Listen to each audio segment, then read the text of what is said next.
All right, welcome to the Underdog Ecom podcast, where two ecom brand founders are figuring out in real time. Yeah, we're not here to preach. We're here in the thick of it, making mistakes, testing all sorts of ideas, and really sharing the journey of how we've been growing these brands from day zero. Hopefully you learn a little bit, perhaps come away with some ideas that save you time and money. And so if you're tired of the same glittery D2C advice from those 9-figure gurus, you're here in the right place. Let's get into it. Hello there. We're back. It is the Underdog Ecom podcast here. I'm joined by a new guest here. Just kidding. Old guest. old co-host, Jack. How you doing, Jack? What's up? I'm doing well. I'm pumped for this. It's been a little while, hasn't it? It feels like it's been quite a while. It has. It's probably been 3+ weeks since we last recorded, which feels to be about 10 years. My baby started crawling and all hell is breaking loose, and it's summer, so it's a great time. It's an awesome time. Yeah. You've had some events and stuff lately. Like what you been up to? Yeah, did an event for paddle, which was actually really cool. It was like they had teams from all over the world come to this tournament. And we just had like our bags up for display and like for sale, and there was we like one of the sponsors in the tournament, so like we had like a sponsors tournament as well. So I played in the tournament with a friend. We actually won the sponsors tournament. Not that the competition was particularly high, but yeah, it was fun. It was it reminded me how like events are pretty fun to do. They're tiring, they're kind of stressful in many ways, like getting things back and forth each day, stock, all sorts of stuff, but it's cool to really speak to people and like show them your stuff and get involved, and like the community aspect, I guess, of starting a brand. It's kind of cool to live it, sort of thing. So it was only 4 days long, so 3 or 4 days long. So it was a nice length, because I've done events that have been longer and they've been a killer. So no, it was good. It was good.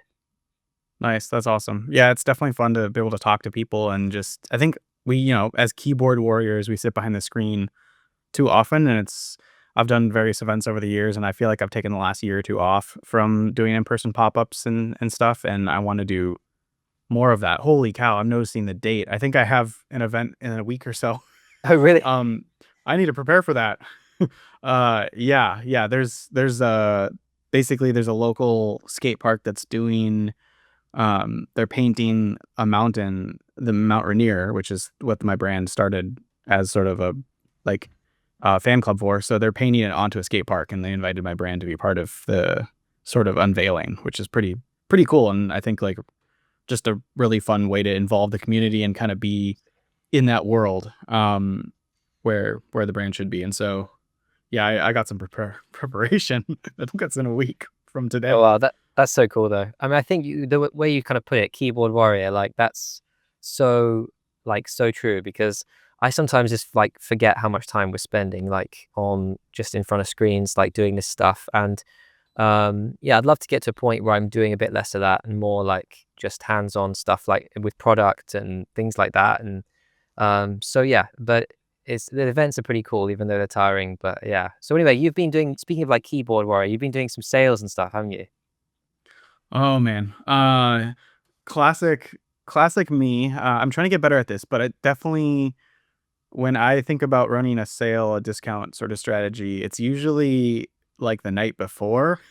And so July 4th, and it's actually something I've been doing more of. I think I've fell into the mindset in the past where it's like, I don't want to be a discount brand, or like, I think in general, I see too many apparel brands doing pump and dump things, and I don't love how that contributes to fast fashion and contributes to waste in the world. And so I've tried to lean away from that as much as possible when running the brand.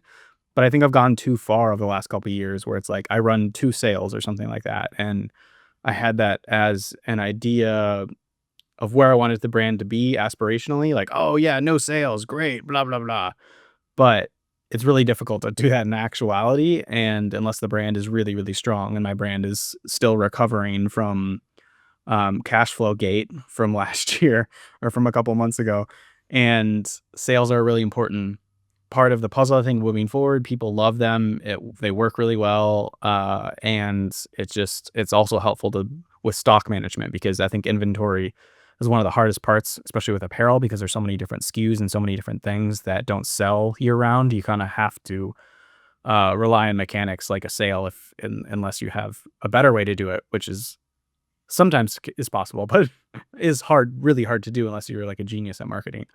Um, so yeah, I launched a July 4th sale. I thought about it like the day before. I was like, oh yeah, I should do July 4th sale. Um, and so I launched one for a couple days. It was like the 3rd through the 6th or something like that. And I actually, instead of doing a straight discount, which is often what I've done in the past, a site-wide discount, I decided to switch it up and try something new and see how it works out. And my goal was to increase AOV and increase the profitability on the sale. I need to dig into numbers more, and that's kind of what my idea was with maybe today we can look through them a little bit Yeah. and be an open book in that way. But it basically, the sale strategy itself. So instead of doing site wide, I wrote down, I have notes. I did come prepared somewhat. My July 4th sale. So it was a gift with purchase kind of sale. And you buy, so here's the details. Buy 2 items, get 1 free. Buy 4 items, get 2 free. Buy 6 items, get 3 free.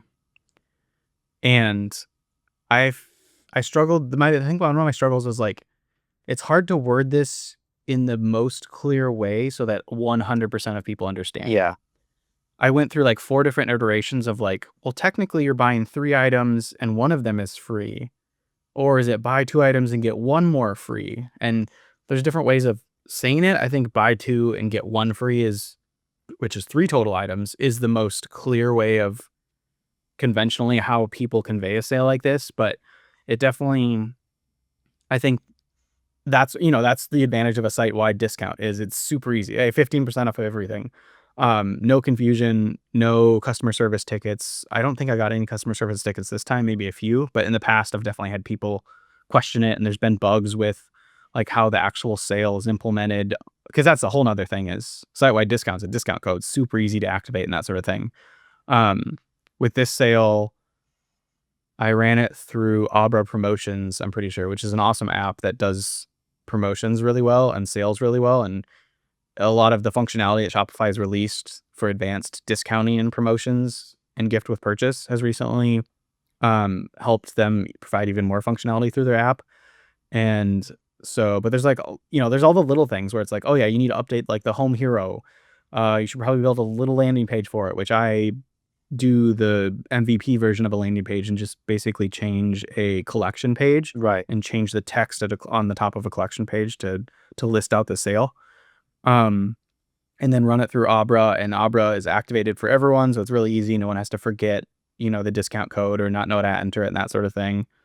Set up all the emails and the SMS, and then also run ads to it. And so I did all that stuff, and I think the sale went fairly well. Like I don't think I saw like a gross number of sales to the same level as prior sales. Side note, I have a question. Like, when you run sales, do you track all of this in some sort of, like database where you're like, okay, so this time I ran this sale, this is what the metrics look like? Because I've been realizing I just kind of like have it in my head, and I need to probably list it out somewhere. That's such a good point. And I feel like that's the one thing that's like really missing in e-commerce, like is like a ledger of campaigns and promotions, and like what Yeah. has worked in the past and what wasn't. Because it comes around to, say, for example, Black Friday every year, and you're trying to remember Mm-hmm. what worked and what didn't work. Mm-hmm. And it should almost be, you should be able to build iteratively on this, but there doesn't exist something at the moment as far as I'm aware. And it's I think you could easily do like a spreadsheet, put have Yeah. the codes in there, what the offers were, the attributable revenue to those codes. You just got to remember what the offer was, and you got to have it a ledger somewhere. But I do think that there's like, I don't know if it's possible, because there's so many changes happen, from a site, from in the theme editor to backend to product availability to collections, all this sort of stuff. It might be really hard for any sort of uh, app out there to be able to do that sort of thing. But I do think this would be really cool to have some sort of ledger of not just like of discount codes, but also changes you made. When I put this on the homepage, does it actually make a Yeah. big difference? When I create a landing page for this, does it make a big difference? So yeah, I think it's a really good point. But yeah, I don't keep track. I should do more. Yeah. I think maybe AI will be a good solution for this in the future, but you're right, there's so many different moving parts, and I have talked to operators who basically use a spreadsheet and they, have a log of every day in there and they have all the metrics and then they have like, "Oh, hey, change this here," because and I know a lot of people use like IntelliGems or A/B testing software to test a Mm. lot of these things. I think that's not the level that I'm at, and nor should I.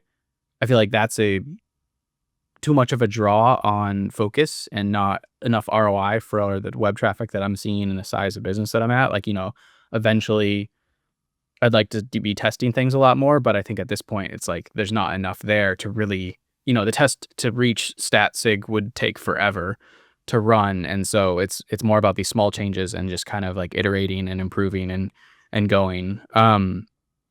And I'm going to build a database in Airtable, I think, to track these sales numbers and track the contribution margin and everything else that goes into it, so I can look back, because I think there has been sales that have done pretty well, but it's like, how do I dig through like Klaviyo and then like look at the dates in Shopify? That's like a part-time job to try and distill all that data and call Well, it that's what I was together. gonna say. Yeah, also just to make note of everything you do on a daily basis, basically, is like almost hiring somebody else, almost like to shadow you and like note it down Yeah. everything you do, because there's so many Mhm. changes you can make in one go. Especially when you're doing a sale, you forget how much you're changing. So Mhm. but it's interesting about Abra. I mean, we can talk about this on another episode in terms of apps and stuff, but I've used them more as well, and it's made a big difference in terms of just making it the communication of a discount available. Even things with like with gift with purchase and stuff. Abra does such a good job of like of just showing where you are to getting that gift and everything. And I do think that you said the Shopify functions have helped a lot as well because before again it was one of those things where it would be a free gift, but then if they went over another tier, that gift would get cancelled out and it would just apply the discount code or something like that. And it would miss, discounts would just basically take over one another, and then you wouldn't be able to have combine or stack them or have it as more of like a tier thing, at least the same extent that you can now. So I think that's a testament to the fact you didn't get so many like customer support tickets to show that um, that it's getting easier to kind of to communicate this stuff. Yeah, I think a lot of this stuff is like, it's like one thing when you're a small brand, you probably should stick with a site-wide discount, but also you kind of want to test strategies and see what works. But that there is a lot of extra work that goes into that. And I'm trying to find where I set up the gift with purchase um deal for my July 4th sale, and it's either in Arbor or Discount Kit, and I can't. It was a week ago, but I feel like it was forever ago, and I'm trying to figure out where did I set this up. Yeah, I don't know. I'll have to It would figure that be out. Yeah, I think it'd be really cool to know which of these tiers uh for the fourth and also for Pine Day was your biggest hit in terms of what was the biggest driver? Was it that first offer, buy two, get one free, or was it buy four, get two, buy six, get three? And even with the Pine Day one as well, because it's interesting to understand almost the psychology behind it, whether people kind of almost forget about the rest of the offers on and just think about the first one, or whether actually there's one that appeals much more to people than others. Mhm, mhm. Yeah, uh, we haven't mentioned Pine Day yet, but that was the other sale. Yeah, Just sorry, I'm hold on looking a at this. second. Yeah, you're looking at my notes, I know. Yeah, Nice. sorry, I forgot the listeners haven't even sent it yet. Yeah. Yeah, no worries. Yeah, the July 4th, I do remember I feel like I was looking at the profitability behind the numbers, and the July 4th was doing better from a contribution profitability standpoint. But overall sales were lower. But I did also run ads to that, to like basically the static. I made a static for it and ran ads to it, and the ads didn't convert at all. And so I think this type of sale is better for retention, Mhm. and it's this and like this the site-wide discount that I've ran before and I've ran ads to it have converted pretty well. And it's probably some returning traffic in Facebook ads, because it was like an ASC campaign, um, Yeah. that was aiming for new customers, but I think it does trap in a lot of the returning customers and get them to convert. But I noticed that like the sales numbers definitely started off stronger. Let's see. started off strong for the first couple days, then kind of went down. And I think that was because it was like all the warm traffic that I've got in email and SMS. They did their purchase stuff and then they were done. And I noticed the same thing with the Pine Day sale. So my Pine Day sale, which is currently running, it's what I've done in sort of protest to Amazon's Prime Day sale, is a Pine Day sale, which is fun. And this time, last time I did a straight percentage off. This time I did tiers again, which is, slightly complicated, but it was also aimed at, with like the strategy, basically the targets were increase AOV, increase maybe potential future returning customers, and also protect margins and protect contribution margin. And so the tiers are spend $75, and they're all gift card rewards. Spend 75, get 25 gift card. Spend 125, get a $50 gift card. Spend 175, get a 75 gift card. Spend 200, get a $100 gift card. So more or less, it's starting at $75, get half of your order back on a gift card that you can use in the future, which I think is a pretty good strategy to help like incentivize them to return. And also like the perceived value on that is really high. With the buy a certain amount of items, get a certain amount of items free, the value is like sort of nebulous in terms of what the free item is. It's always the lowest cost item in the cart. And so like that could be a $4 sticker or it could be a $42 t-shirt kind of thing, versus the gift cards are a straight value that you can see. And I also noticed with Pine Day a really big uptick at the beginning of it, with a lot of the SMS hitting, a lot of the emails hitting, but then it pretty quickly tapered off. And I haven't seen as many people do like go for those rewards. And I think that speaks to my brand's audience is not that big yet. And so I think these types of sales will do better as the pool of customers and like people interested in the brand and the email list and that sort of thing grow. Like I think these will be really good. The first couple of days of the Pinedale was the AOV, which is typically for me has been $45. I've increased it to maybe like 55 over the last couple months. But the AOV those first 2 days was $100+, which was an incredible jump in AOV. And so Yeah. it was definitely just these people that were sitting there waiting and like, oh, this is a great time. I'm going to load up on the gear and spend like $100+. And that was awesome to see, but it tapered off pretty quickly in terms of AOV. And I haven't seen as many people take advantage of the sale today and yesterday. And it started Tuesday. I think it was like the first 24 hours, maybe to 48 hours was pretty hot, which Well, is I think, interesting. yeah, I'd imagine that's probably the case with all sales, where you basically have the first 24 hours and the last 12 hours or something are like probably the two key True. points, because Mm-hmm. it's when it starts and then when it's almost going to end. So I definitely feel you probably got a bit of a spike coming before it ends. Mm-hmm. But the other thing is, do people buy gift cards from you in general? Never. Like Okay. rarely, not never, but it's very, very rare. I would say a couple a quarter. Mm. And the I liked using gift cards because it like obviously incentivizes future returning customers to use that and come back, but it's something that's easy to put into the cart rather than a dollar discount. And with Abra, you can just I set up a tiered discount with Abra, and it's amazing. Like you hit that threshold in the cart and boom, the gift card gets added and discounted, which is super handy and nice. And they can see that right in there, which is better than like having to email it to them or something after the sale runs or whatnot.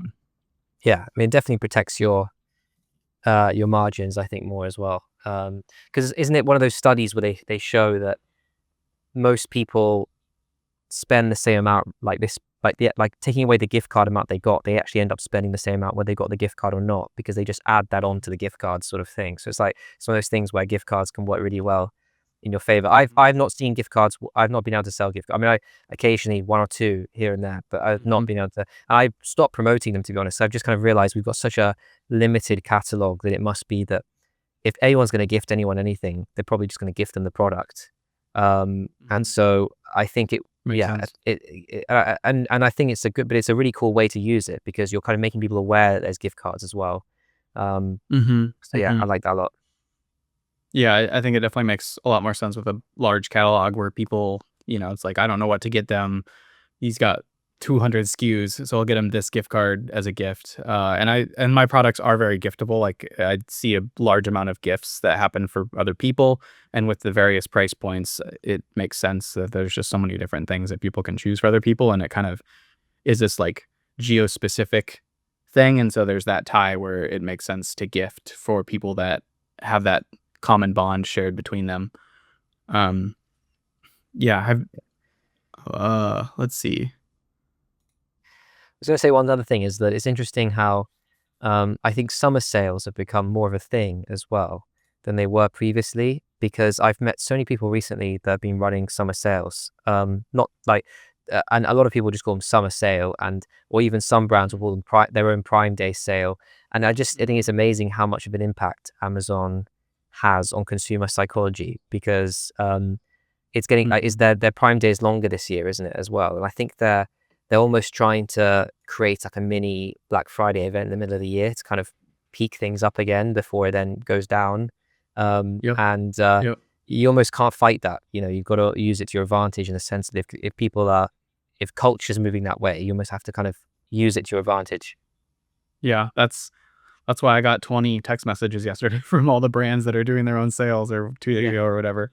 I Oh did wow. see Jeremiah tweeted because 'cause he's got hands-on, from No Commerce, like, hands-on a lot of high-level data. He said that, like, 40 it's down 40% or something this year for Amazon Prime Day, and they did I think in the past, Amazon Prime was, like, 1 or 2 days, and this year is Yeah. 4 days, and so I think you're right, like, they're trying to make an event out of it and make it like a Black Friday, and it makes sense for, if there's a general consensus among consumers that we're in a buying mode, you wanna take advantage of that and offer a sale, and in the past, I've seen brands offer, like, end of summer sale and that sort of thing, but I think it definitely makes sense to piggyback off of Amazon if you're gonna do something like this, and so that's why I launched mine. I haven't and for the Prime Day sales, I haven't even launched ads because I don't know, like, it ends tomorrow. I don't know if I can get them up and running and will convert enough, like, convert a couple people before then with my small budgets. And I'm also hesitant because that gift with purchase sale didn't do so well.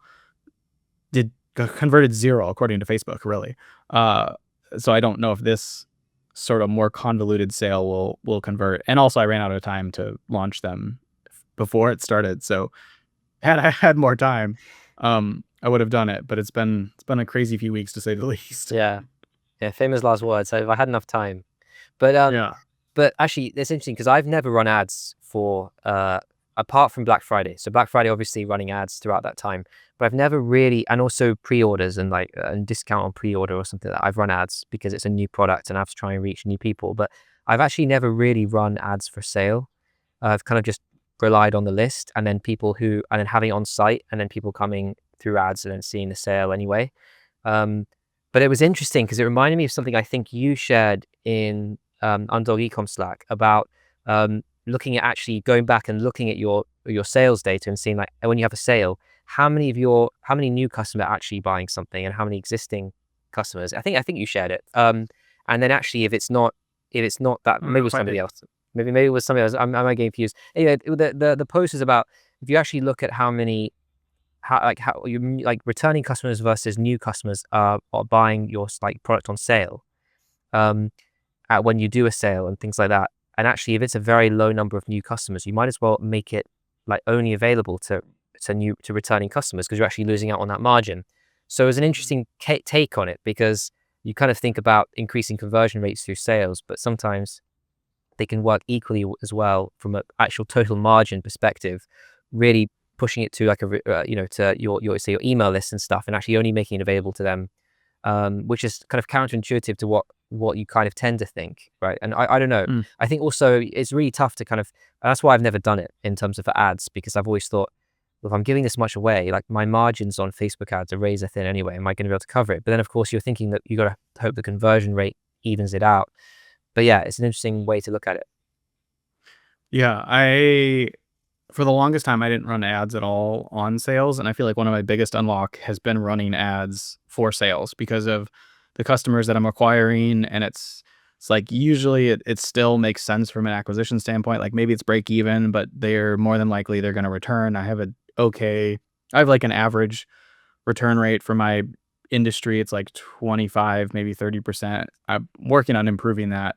And I feel like that rate has not, there's huge opportunity there because I have had very limited new product releases and haven't had a lot of new things coming in. So people that have bought the stuff that they, they're not going to return if there's nothing new.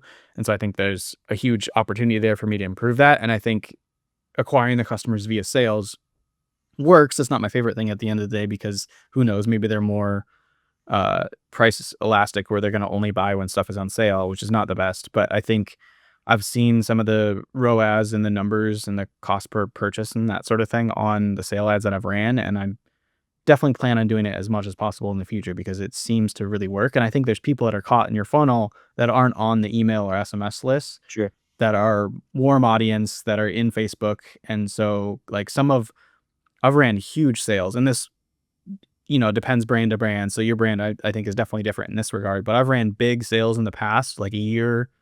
It was January of 2024 was one of the first times I ran an ad to a sale page. And it was like this big it was a plain text notice, like message from founder. Hey, I have a problem. I overstocked. And so here, take advantage of it. Like that classic strategy, which was true. I had way too much stock. And it was like a buy two, get three free deal. And like 5 ROAS or something like that, like crazy numbers on it. And granted, my strategy, like my goal at that point wasn't profitability on that particular ad, but it didn't unlock my eyes to like, whoa, there's a lot of people floating around the funnel that haven't converted yet, that are more discount minded, that will convert on discounts. So keep that in mind. And I think LTV is one of my focuses. And so I think getting people in the door and getting them to purchase can work over the long run. Yeah. But it brand specific, of course. Yeah. But so far anyway, you've seen the 4th of July sale sort of netted out so far, obviously netted out more revenue. Um, let's see. Yeah, I mean, I wish I had. This is where it's like I feel like I need like a data scientist person almost on board to like, hey, here's all the numbers, take and analyze them. Um, the like overall sales were good, not as strong as I would have seen if I ran a site wide discount, but I think the contribution margin was good and the profitability was good, and so I think I will run that type of sale again. I feel like I need to analyze the numbers a lot closer though before coming to a conclusion on that. Yeah. Again, I wish I had like an hour to prepare for this, but I was up with my kid this morning. Yeah. um, I mean, and so yeah. we did a sale as well, not recently, well, the end of June, because I've still got old stock here in the UK. So like I mean, I've explained this once or twice before in the pod, but most of our stock is in the US. But when I first started Cancha, I started off in the UK, and so was kind of fulfilling out of a storage unit there in the UK, and then moved it all over to the US. And we've kind of we're kind of not making a lot of the we're making updated versions, but the old versions of some of the bags that we still have in the UK, I've been putting off what to do with them because people buy them occasionally, or we have a customer come out to us and say, I really like this old version, can I get it? And we'll just send them like a checkout link, and then they can buy it and stuff. But I've just been pushing like the new products and stuff so much that I was actually I went back to kind of do like a restock count of what we got left here, and I was thinking, my God, I actually still have like 100 stuff, like 100 something units here. I need to move this stuff because like I'm paying for the storage as well. I need to get rid of it. So we did like a sale. We call like the archive drop, and it was just like like bags that we no longer make anymore, suddenly available for a limited time, sort of thing. So I tried a bit of a limited stock thing, limited edition discount at the same time. That did extremely well. What I didn't account for is that, and this is a big problem I have generally, is that we have customers everywhere, and it sounds nice, but it's actually an absolute nightmare because, like, when I say everywhere, I don't mean we have tons of customers. I just mean they're spread out, right? Yeah. And so we'd have, customers buying some of those bags from the UK in Singapore, and then some buying in America, and then some buying in Europe, all different taxes, duties. And so I basically discovered that maybe a fifth of those orders I probably broke even on because of paying duties, taxes, delivery Ugh. being much more expensive to those places from the UK, because I've got so used to shipping everything out from the US now. I kind of had forgotten the nuances of some of those Mhm. destinations and shipping from the UK versus the US and what the costs are. So that was a bit of a nightmare. I'm Mm. still fulfilling. I mean, we sold pretty much all of them. I'm still having to like I had to ship like a bulk amount over to the US, and then so that some of the customers in the US could have those. Yeah, Yeah. yeah. Jeez. Sometimes it gets messy, but yeah, I think that kind of worked because it was, even though it wasn't the whole site wide thing, it was the mix of a good discount, limited availability sort of thing, and those two Mhm. together kind of did pretty well. But again, I just did it to our email list. That's cool. I think that's a really good strategy. An idea, and like you're saying, like, it helps with the FOMO, and like these limited things, I think are really helpful when it comes to doing stuff like that. I wonder, um, do you have Shopify Markets installed where it like, can do a lot of the tariffs and everything calculated for customers? I haven't done that a whole lot, but I thought it handles a lot of that. Yeah, it's a good question. So it does to an extent. It doesn't. It's definitely not a solution, like 100% solution, right? I mean, Yeah. I've gone through this so many times because I've had to. And what the problem with but with Shopify generally, Shopify markets, is that it's kind of like a slightly half-baked solution, or at least it was at the very beginning, certainly a half-baked solution for having a store in each market, right? That's what it's trying Yeah. to do. But obviously, it's not the same as having a different Shopify store in the UK versus, because if you think about it, when you have a Shopify store in the UK, it's it's all of the settings are arranged around that store being in the UK, and all the settings are arranged Mhm. around the other store being in it. When you do Shopify Markets, some of those things merge. For example, a product that is only in stock in the UK, it's still available until very recently anyway. It's still available for someone in America to buy.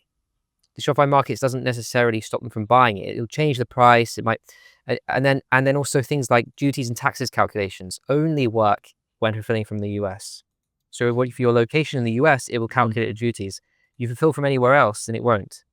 Um, Okay. Again, I learned that the hard way. We had a small amount of stock in Asia that we were shipping out, and I found out that it wasn't calculating any of those correctly because it had no idea what the duties were going to be shipping out of Hong Kong to somewhere.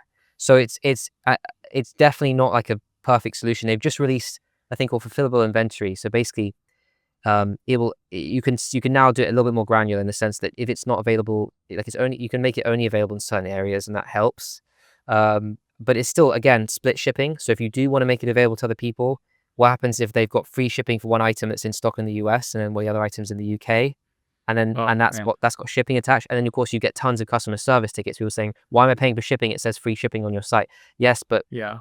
it's not in the US. So that's a really difficult thing I have to deal with.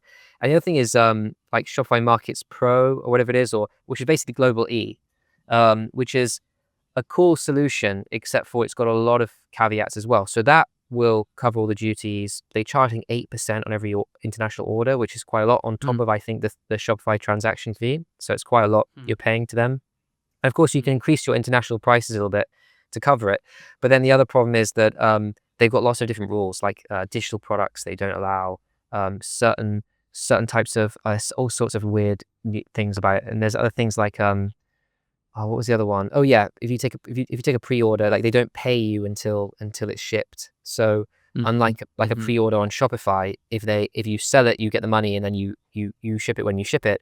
They will just hold on to the money for as long as your pre-order lasts. So Yeah. I've had that. tons of problems with, like, I definitely think that international shipping is still not like solved, but Yeah. it's getting easier. It's getting a little bit easier. It's hard. It's That hard. was a rant right there. That's what that was. No, it's good. I feel like I, pulled on a little Yeah. Yeah. pain point, touched on the pain point. Um, cool. I think we should probably wrap this since we're getting close to the end of time here.